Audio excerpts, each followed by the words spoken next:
All right, hello again, everyone, and welcome to the Daily Caller podcast, the Friday video edition. I'm Derek Hunter. I am your host. Welcome to the show. Don't forget to subscribe, share, tell a friend. And by the way, until about 2 o'clock today, I'm going to put it till 2 o'clock today, you can still enter to win the signed Brian Kilmeade books by emailing moi, Derek, D-E-R-E-K, at dailycaller.com. If you tell me you subscribed on iTunes and turned a couple of friends onto the show, I might give you an extra entry. I won't, but I'll appreciate it. But still, please do all of that, and whatever the hell else they want you to subscribe to that they flash on the screen, click subscribe to. We bring somebody into our world every Friday to let you know what's going on in theirs, and today is no different. We're joined by Senior Chief Legal White House Correspondent Saagar Enjeti. Saagar, how are you? I'm great. Thanks for having me. What is your official title? Is it just White House? It's whatever I want it to be. Okay, so right now it's White House Correspondent. I think it should be Senior Chief, Bureau, Legal, everything. I'll probably be Chief Washington Correspondent by tomorrow, and then I'll go back to White House Correspondent by next week. Just make sure you get it on the business card. There we go. And make a big collection. Okay, so every day you are representing the Daily Caller down at the White House, which means you're rubbing shoulders with the likes of Jim Acosta. I'm going to have to scrub that later. But this week in particular is why I wanted to have you on, because it has been a hell of a week for every year. Every week is a week for news out of the White House. But this week has been a very tumultuous week compared to most, with the plea deals with Michael Cohen, the announcements from the special counsel's office, Southern District of New York. Before we get into any of the specifics, what has the mood been among White House staff? Have you noticed a difference between this week and other weeks? Well, I think among White House staff, what I have seen is that they really have become inoculated to these types of things. I mean, we got to remember, as maybe it seems extraordinary, they go through some sort of news cycle where the liberal commentators on TV, this is it, it's over, it's the smocking gun, this time. And so at a certain point, if after 2 years of hearing over and over and over again that this is it, they just don't really care anymore. Yes, they understand that it's an annoying news cycle. It means that they won't be able to push the agenda that they wanted to push that week. But in terms of, oh my gosh, they've really got it now, it's not like that at all. That you wouldn't say that there's palpable concern. No, I mean the president's angry. He's that's generally what we hear angry. all the time. Is sources tell us Right. that CNN did this whole thing not that long ago. He's super pissed. Right. How would they? So here's I the just want your impression of that, because you're inside the room. Here's the foolish thing about this is that they'll be like, the president said to be angry, and then in reference to the Cohen matter. Well, yes, he probably is angry in reference to the Cohen matter, but what so many people don't understand is that the president goes through a huge amount of things throughout the day. He has meetings with Joint Chiefs of Staff. He has meetings with, today's meeting, right now at the second, he's meeting with governors-elect. Then he'll be meeting with, the CIA. Then he'll get a briefing on select things. I mean, literally works, from the very beginning of the morning all the way till the end at night. People are coming in and out. No matter where he is, even if he's watching television, military aides are coming in and out with papers. So he's probably angry with respect to this one thing, which is what somebody might have talked to them about and then leaked it out. But in terms of his overall demeanor, I was inside the Oval Office the day of that CNN story about the president is said to be furious. I interviewed him for 35 minutes. He was in a jovial, joking mood. Right? But he was apparently kicking puppies throughout the West Wing. And that's the stupid part of all. I mean, these stories are impossible to disprove. They're that's the thing about it. Impossible. Yeah. Especially the anonymously sourced mood stories. If the president is in a good mood and was in a good mood all day, if it's a completely bogus story, the White House issues a denial, and the response is, of course, they're denying. Right, That's what they do. Yeah. It's impossible to prove, but more importantly, a lot like the climate change argument, since they're making 100-year predictions now, it's impossible to disprove. Yeah, so the thing is with the president, I'm sure he is angry about the Michael Cohen thing. The man watches quite a bit of television. He sees it constantly. He sees claims that are being made. He feels betrayed. He feels betrayed by his former lawyer, who had, I mean, we saw it today. He was interviewed by Fox News, by Harris Faulkner, and he was visibly upset about the Cohen matter. But he also later was talking animatedly about General Motors and about China. So to care, I mean, can any of us be distilled down to one thing for a whole day? It just doesn't work that way. Think about how many moods that you go through throughout your life and throughout a single hour, right? And then he's the president of the United States. You might be bipolar. Yeah, maybe. If it's every hour, you might want to seek some professional help. Now, you as a reporter, you haven't been in this business for 10 or 20 years like many of the people sitting in that room. Which is a benefit. I know. Yeah. But I like to ask this question of people that have sort of impressive sounding jobs or have achieved something. I imagine before you got this job, before, getting a White House press pass has to be kind of thrilling. And I bet you called parents, family, and friends. I get to go to the White House every day. Yeah. You had to have an impression of what that would be like, what it would be like being in the press room before you were ever in the press room. Yeah. What's the difference between what you thought it would be like and what it's actually like? It's so much stupider than I ever thought it would be. You get your press pass and you think about whatever TV show, whatever movie that you've seen where you see public officials pressed on the days that matter. You get in there and you end up seeing 13 to 15 different versions of some question about Michael Cohen or Robert Mueller. And it just turns into this inane back and forth and name calling, so one person stands up, or I think Jim Acosta got up and walked out of the room once. Jim Acosta, who's that? And it's these like foolish antics that you never you go into that job and you really do You think I'm going to be rubbing shoulders with some serious people. And you are, but you end up rubbing shoulders with them about the dumbest things. You end up talking about the president's mood, or you end up combating stories about this, or pushing stories that about how the president, or about Melania's jacket. How many scoops of ice cream he gets, whether or not he has a button that brings him Diet Coke. And so it's the idiocy of that which has been disappointing, but then there's also the moments of history which really do live up to that. If anything, the idiocy makes the really extraordinary moments stand out. What would you say is the moment that you're going to tell your kids about that's happened so far? So far, I mean, absolutely. A couple of weeks ago, whenever I was just sitting at my desk and I got a phone call from the White House, and they said, "Can you be here in 45 minutes? The president wants to talk to you guys." I said, "Yeah, I'll be right there." No, it's no good for me. Yeah. I got a sandwich coming in like 20 minutes. It was 10 a.m. and 10:15 a.m. She said, "Can you be here at 11 o'clock?" And 11 a.m. I'm standing inside the Oval Office interviewing the President of the United States. That one is in the history books for me. What would you say is the biggest misconception about the president, the person, not his job performance, but the man himself, between the way he is portrayed in most media outlets and the way he is when you interact with him? He is both completely in control and out of control. And so the way I would put that is like the most controlled id. Like, he speaks off the cuff and will give you he'll give you exactly what he's thinking, but he also is extremely cognizant of which issues he can do that with and which he can't. And if you ever interacted with him in one of these longer periods, on and off the record, he knows exactly what he's saying. When he says something, he is completely cognizant of exactly how it'll be portrayed on a CNN Chiron or something else. He just doesn't care. And that's, I think, one of the common misconceptions is there's no way he knows what he's saying. There's not this flying by the seat of their pants and figuring things out as they go? Well, it is and it isn't. So it's not that he doesn't fight back and shoot from the hip and all that, but he does very, very much consider what he's saying and I think one of the best examples I've ever seen of this is during the Stormy Daniels situation. He did not speak about that for 3 months. I mean, and think about that with this, oh my gosh, Trump tweet incoming is what a lot of the blue checks. No. Whenever he sees something which he might be vulnerable, I'm not saying he is on this particular matter, or whenever it's very sensitive to foreign affairs, I've always seen him immediately say, no, we're not going to talk about that. Have you ever seen the president caught flat-footed? Not really, honestly. I think he's generally had a pretty good response. I think before my time, Charlottesville might have been the only time that he got flat-footed. But he was pretty cognizant of what he did there. Do you think he has any regrets? No, I really don't. I think the man is 100% secure in everything that he's probably ever done, and especially in the White House. He'll say, maybe I could have done this better and all that, but generally, he's the self-confidence that the man has in him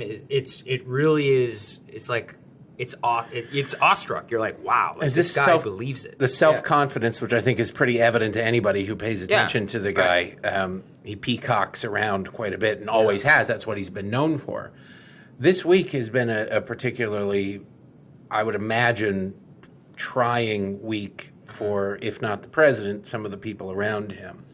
Have you noticed a difference at all not just in general, because this is. There's always been impeachment talk. There's always been the Maxine Waters of the world running around saying impeachment, impeachment, impeachment, like it's Tourette's syndrome.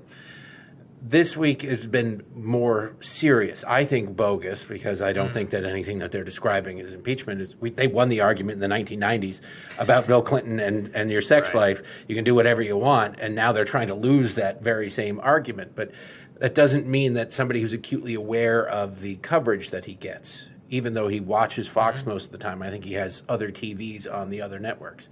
So you've seen no change whatsoever? I don't see anything. I think the man relishes the fight. I think he would both be angry about the fight, but he would enjoy it and thrive in it in the best possible way. These types of things are exactly how he became president of the United States. They are really, they're straight out of the playbook, because a lot of these more establishment figures are just not willing to fight the same way. Right. And they're not particularly good at it whenever they try. They're not good at messaging. Right. You got a message of liberty and they can't message that, for God's sake. I'm struck that they're so quickly going towards impeachment, especially on something like a campaign finance violation, because I don't think they're going to fare very well if they get down in the trenches. No, just because Trump. Michael Cohen pled guilty to something doesn't mean he would have been convicted of it. And that's what the president said today. The more serious charges, he was going to do some serious time in, and I bet that the prosecutors at the Southern District of New York said, you also have to plead to this one if you want this deal, because it could be used as a political weapon to beat the president about the head and neck. Right, and those charges haven't been tested in a court of law. No. Just because you plead guilty to something doesn't mean it would necessarily hold up before a jury. That's basically what the president said today. He's like, look, they had him stone cold on tax fraud, and said, if you say these embarrassing things about the president, then sure, we'll give you a reduced sentence. So let me ask you about your colleagues, and I don't want you to name any names unless you want to, just because I know that it would create an awkward work environment for you. But when the camera's on versus when the camera's off, there has to be a world of difference between the way many of these people are. Yeah, people are cordial. It shouldn't be acknowledged that they're not, but there is a real sense of antagonism towards the president. And I don't even know if it's because they dislike him on a personal level. That might be true in some cases. It really is just the hunger to break the news. I think that it's just such a hyper-competitive environment. There's over 100 of us who are in there, that there's this It's a very small room. It's not only that. You don't even have a seat in the press room. No, I stand on the side, on the left. And, when we get out there for when the president's departing in his helicopter, it's a zero-sum game of whether you stand in front or I stand in front. It's just whoever's there, and you get up there and jostle for position. It's a jostling around, and then you're competing for the attention of this man. And, people notice if you're the one who gets the president to be able to spout off on something, that is very good for you and very good for your job. So I think that the environment in there is probably something that's always been intrinsic. It's when the whole world is watching, you just get even more pressure from your bosses to produce. Well, were you there when Sean Spicer was still press secretary? No, I wasn't. And I'm just curious if there was a difference between when he turned off the cameras at the press briefing and when the cameras are on. Well, even then, I think everybody was paying so much attention to that audio and to the grandstanding of being like, why don't we turn the cameras on? Why don't we turn the cameras on? That it's still just, there's always going to be a level of performance whenever it comes to these things, especially in the Trump area, because everybody is watching it. This is the biggest story on earth. I see foreign correspondents who roll into the White House briefing room whenever some foreign leaders are in town. And it's like awestruck. They can't believe that they're like, the journalists themselves are celebrities. The White House staffers are these people that you see that play on TV 24/7 in their countries. And so it's hard for us to actually comprehend in America, because this is what we live every day. This story is the whole world story. And you're right there in this tiny room, which you've been in. Yeah. Right? It's dirty. Yes, it's gross. It's very small. It used to be a swimming pool, I think. Yeah, it literally is built above an old swimming pool. It's built for maybe 25, 30 people to work in. And you probably have 200 who are cramming themselves in there every day. Any real divas in there? Yeah, sure. Name names. Divas. Name names. Yeah. John Gizzy. No way. I'm just kidding. John Gizzy is a class act. The classiest act there is. John Gizzy's been there forever. I just bring him up because he's got a very verbose question whenever he gets called He does, on. but I like his style. He asks very good, deep questions. So going forward, there's a lot of mistrust, at least portrayed in the media, among the president and his staff. The First Lady has talked about this, that she believes there are people on the staff, she won't name names, nor should she, but she says that she's talked to the president about this, that she doesn't believe have the president's best interest at heart. And we've seen a lot of turnover in the White House. We're losing a chief of staff at some point in the near future. Does that impact the way the president goes about his business? Do you sense that there are people being frozen out or sort of pigeonholed that, okay, we don't really trust this person, keep an eye on him? Yes. So I think the real issue for Trump was he's not used to having this massive apparatus that works around him. At the Trump Organization, he worked with maybe like 10 to 15 very close aides. Actually, that's probably a bigger number. It's more like 10 of people that he worked with closely. Now he has at his disposal quite literally hundreds, each of whom actually has an extremely important function because the government is so massive. Right. And so the thing is for Trump is he won. He picked his RNC chair, Reince Priebus, to be his chief of staff, and he said, "Okay, Reince, you staff out the White House. You guys are the ones who've been doing this forever, so do it for me." That caused a lot of problems in the very beginning because there was no real planning with the transition and with Reince because nobody expected Trump to win. Right. That you have quite a bit of people who work for Trump who don't like him, who don't believe in anything that he says, who spend much of their time talking to the press about how much he sucks, but it's worth a lot of money in this town to be the director of public liaison or something. Do you think if you're walking around the White House, I imagine you have a little bit of room to move in the West Wing, not absolute free reign, but you have some room to move. About 30 feet. And you can talk to staffers. Do you get a sense that you're being watched when you're talking, just like talking to a staffer? Do you think that that the White House is watching you guys to try and figure out who's sending you stuff? Who's telling CNN Donald Trump is super pissed? They all know who's giving stuff to CNN or who's giving stuff to us. It's at the very, very highest levels. We're talking about 6, 7 people. These are the most senior staff of the White House. I'm talking about the negative things. Yeah, a lot. You of really that think comes from that the senior someone staff. in the president's inner circle is still sort of trying to kneecap him? Absolutely. Maybe not necessarily kneecap him, maybe kneecap somebody else. And, sometimes the president comes at the expense of that. There are fiefdoms within the White House. There are also constituencies, and there's hundreds of millions of dollars in future payroll that's just at stake. Each one of these people is a brand that has to be managed very carefully. That's the way they look at it. When the New York Times op-ed by Anonymous, whoever this person was, and it could be anywhere in the bureaucracy, they just said senior official, which could mean the deputy undersecretary of something or other whose office is in Colorado, for all we know. Right.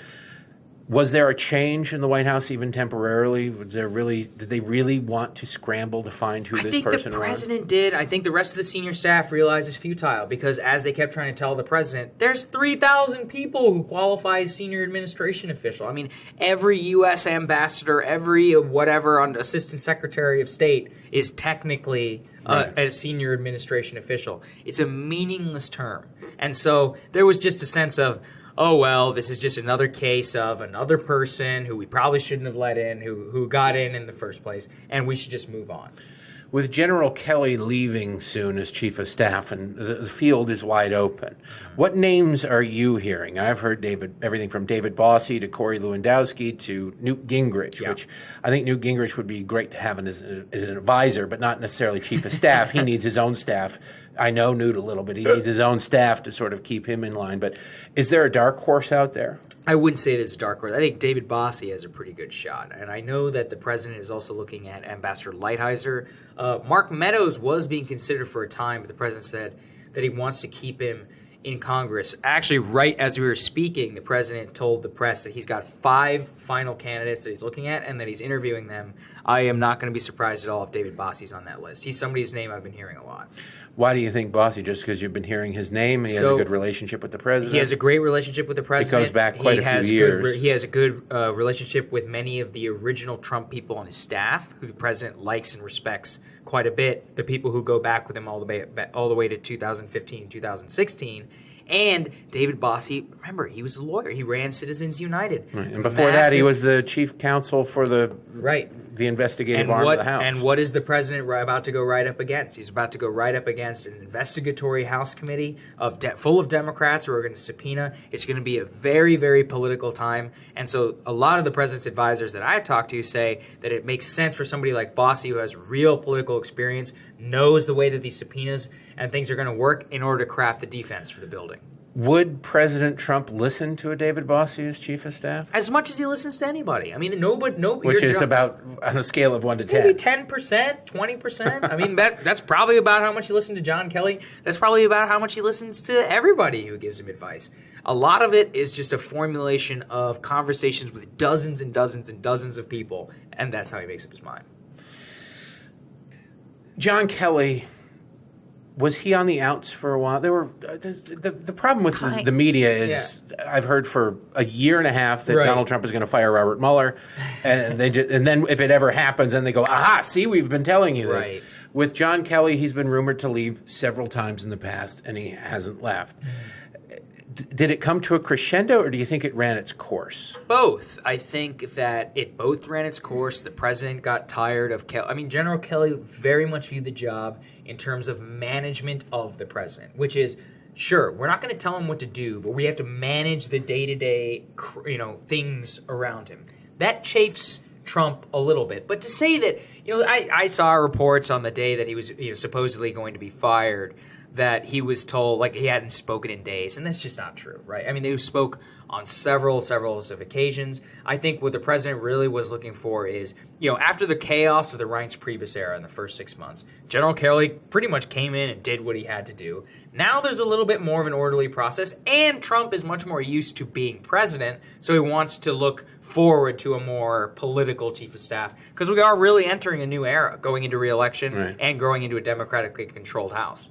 Do you think Donald Trump enjoys being president? What I mean by that is not the trappings of being president. Everybody would love to just shoot through traffic, have an Air Force One at their disposal, be saluted, all the pomp and circumstance that goes with it. I'm talking about the day-to-day work. Do you think he enjoys the work of being president? I have asked myself that a lot, and I don't know, but he does thrive in it.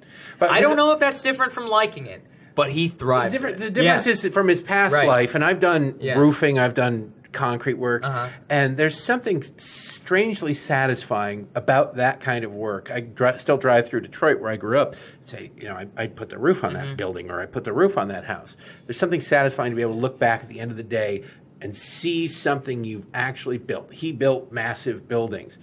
It's different doing a podcast or doing writing where you look back and you don't see anything. You don't know if it actually has an impact. I imagine that is part of his psyche is at the end of the day, he can feel like he's getting something good or moving in a good direction, but there is no tangible way to measure He likes to look at the economy. He likes to look at, the new USMCA. Those types of things, I think that's what he relishes more than anything. The man can talk about trade and about tariffs and all those things until everybody else is blue in the face. There's nothing he loves more than talking about economic issues. I think he does love that part of the job, I know he loves the trappings of being president. I don't think any person couldn't. Yeah, nobody goes, God, it's I really amazing. Hate having really good food prepared for me when I want it. This is the worst thing ever. Talk a little bit about the way that the president sort of runs you haven't worked in other White Houses, but the access to the president. I remember during the Obama administration, you just watch, he'd have 1 or 2 press conferences a year. It was a printed list of the reporters that he was going to call in and in which order. They knew that it was coming. They likely knew what the topic was going to be, if not the wording of the question. No follow-ups. An incredibly long 7-minute answer to a yes or no question, and they'd get through 7 questions in an hour and then move on. It's completely different. I hear still Jim Acosta, I keep bringing him up mostly because he's the most vocal, complaining about we don't get enough access, there's not enough press briefings. even though they happen when they're needed, I think. But you have access to the president. You don't necessarily. It seems like you have a lot of access to the president, more so than you need press briefings. Yeah. You could ask Sarah Huckabee Sanders, or you could just ask the president as he walks to the helicopter. That's her case, which is we don't need a press briefing because there's a press briefing anytime the president is in front of the press. He'll take his whatever questions that he wants to take. He'll give you what he wants. It is an absolute unprecedented level of access that the press has to this president. No other president has come even close in numbers of minutes interacting with the media. And not only that, he also gives interviews pretty much every day. Well, you got a phone call. So we got our phone call. 45 minutes. And then there were interviews for the next week, and then I guess he turned it off for a couple of days. And now we're back to, I think we've had an interview with the president every day this week so far. The access, I think you're right. There is absolutely an unprecedented amount of access to the president. Do you think that serves him well, though? Yes. Much access? I actually do. So there's this common thought amongst people around Trump, which is that they want to try and manage him and not keep him from saying what he thinks often. It serves him extremely well because what is he actually good at? He's really good at controlling the media cycle. He knows exactly. It serves him extremely well to go out and dominating it. I don't know that he's good at controlling it because think he does control you have most of the major outlets not conveying the message that he wants. Just a message about him. So he's the dominant force. I think that serves him well. It serves him even better whenever they cover the story incorrectly in his views because he can criticize them. B, that shows to a lot of his supporters that even whenever he tries to get his message out there, that he won't get a fair shake. Do you think the relationship between the president and the press is going to get any better? This week it was announced at the White House the president himself has canceled. Every year there is a big Christmas soiree for the media at the White House. New York flocks down here from their bubble to this bubble to go and do a grip and grin photo with the president. It's gotten so big that there have been 2 nights in a row, a TV party and then a print party. Right. Those are canceled this year. Is that out of spite? What do you think? What do you make of that? I mean, things got very accurate. Again, a few outlets ruined it last year by saying that they would boycott the Christmas party, and they turned it into a spectacle. And so the White House is like, why do we have to spend thousands of dollars on a party for the press if they're going to turn this into a thing in order to cudgel us with? We're not going to be playing that game. Yeah. Well, surely the press was just as critical of Barack Obama and all the parties that he had with the celebrities down there. Saagar, last question for you, and I appreciate you coming on. As you look back on your time in the White House so far, and we're not saying goodbye to Saagar, he's not leaving, but what do you think people need to know about what it's like inside this White House, either to do your job or about the administration? You see the coverage. What are people not being told or not being told enough or missing that you think is important for them to know? People are being told that this is so ridiculous and so chaotic all the time that they are missing completely the massive changes to the economy, to our foreign policy, to environmental regulations and the regulations White House in general. Yeah, regulations in general. The whole fabric of our society is really controlled by the government, and you can have thoughts about that if you want, but having it under a Republican president and having conservative CMS directors or EPA director or a Surgeon General, I mean, there are all these different things that are happening around the entire country, which they have completely lost sight of. And so it almost benefits you if you're somebody who believes in a lot of conservative action and conservative cause to have the press so hyper-focused on the mood of the president, because nobody's scrutinizing things that used to be major scandals in this. Look at Anwar, the Alaska tax. I mean, that was a fight of the century, and not even a decade 25 ago. 25 years. Here they tacked it on to a tax reform bill, and nobody talks about it but Donald Trump. I mean, this is a major change to the U.S. economy. So it's things like that the people should know that, yes, there's all of the drama that you see on TV is happening, but there's also a lot of work that's being done behind the scenes. Saagar Enjeti, the Deputy Senior Legal Deputy White House Correspondent for the Daily Caller. Thanks for coming on. Thanks for having me. Thanks to you guys for listening and watching or whatever. Don't forget to subscribe, spread the word, tell a friend, and enter to win the signed Brian Kilmeade books. Whatever you want to do, send me email compliments and complaints to